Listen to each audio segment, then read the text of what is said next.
இன்றைக்கி நம்ம என்ன டிஷ் செய்ய போகிறோம்னா பொட்டேட்டோ ஃப்ரை. இது நம்ம கீரைக்கு, தயிர் சாதத்துக்கு, சாம்பார், ரசம் எல்லாத்துக்கும் தொட்டு சாப்பிடலாம். ரொம்ப நல்லாயிருக்கும். அதுக்கு தேவையான பொருட்கள் ஒரு 1/2 kg பொட்டேட்டோ எடுத்துக்கோங்க. பொடியாக நறுக்கி வச்சுக்கோங்க. நாங்கள் தோலோடு தான் சாப்பிடுவோம். தோல் உடம்புக்கு ரொம்ப நல்லது. அதனால் வேண்டான்றவங்க தோல் எடுத்துகிட்டு பொடியாக நறுக்கி வச்சுக்கோங்க. எண்ணெய், இஞ்சி பூண்டு பேஸ்ட், மிளகாத்தூள். நீங்கள் ப்ளெயின் மிளகாத்தூள் பண்ணுறதா இருந்தால் போட்டுக்கோங்க. இல்லாட்டி நீங்கள் கலந்த குழம்பு மிளகாத்தூள் போட்டாலும் பரவாயில்ல. அவ்வளோ உப்பு. இந்த 4 ஐட்டம் தான் தேவையான பொருட்கள். வாங்க எப்படி செய்யுதுன்னு பார்க்கலாம்.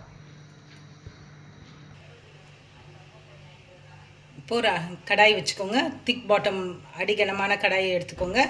எண்ணெய் ஊற்றிக்கோங்க. எண்ணெய் காஞ்சதும் இஞ்சி பூண்டு பேஸ்ட் போட்டுக்கோங்க.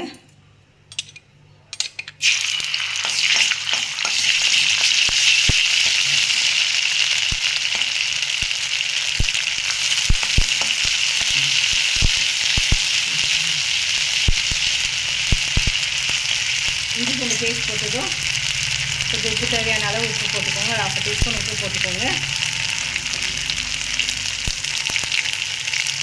பெப்பர் தூள் வேணும்னா சேர்த்துக்கோங்க, இல்லாட்டி வேண்டாம். மிளகாய் தூள் போட்டுக்கோங்க, அவ்வளோதான். இப்போ நம்ம பொடியாக நறுக்குன்னு உருளைக்கிழங்குல போட்டுற வேண்டியது.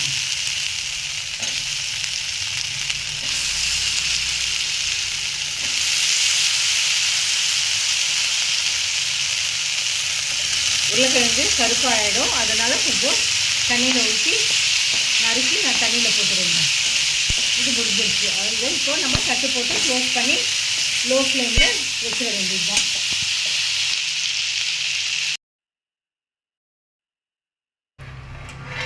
ஃபைவ் மினிட்ஸ்க்கு ஒரு வாட்டி ஓப்பன் பண்ணி நல்லா கிளறி விடுங்க. கொஞ்சம் உப்பு சேர்த்துக்கோங்க.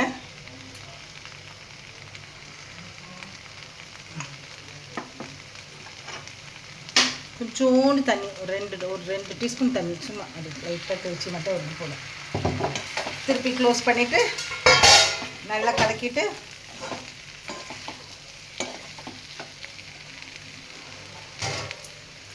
திருப்பி க்ளோஸ் பண்ணி ஒரு 5 நிமிஷம் கழித்து திருப்பி ஓப்பன் பண்ணுங்கள். இப்போ 5 நிமிஷம் ஆகிடுத்து. திருப்பி ஓப்பன் பண்ணி கலக்கி நல்லா கிளறி விடுங்க. இப்போ டிஷ் ரெடி ஆகிடுத்து. வாங்க சாப்பிட்லாம்.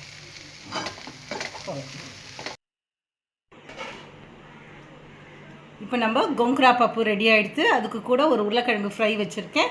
இதை சாப்பிட்டு பார்த்துட்டு எப்படி இருக்குன்னு மறக்காமல் கமெண்ட் பண்ணுங்கள். ஃபுட் எக்ஸ் சேனலுக்கு லைக் பண்ணுங்கள், ஷேர் பண்ணுங்கள், சப்ஸ்கிரைப் பண்ணுங்கள். கூடவே அந்த பெல் பட்டனை ப்ரெஸ் பண்ணிடுங்க. தேங்க்யூ.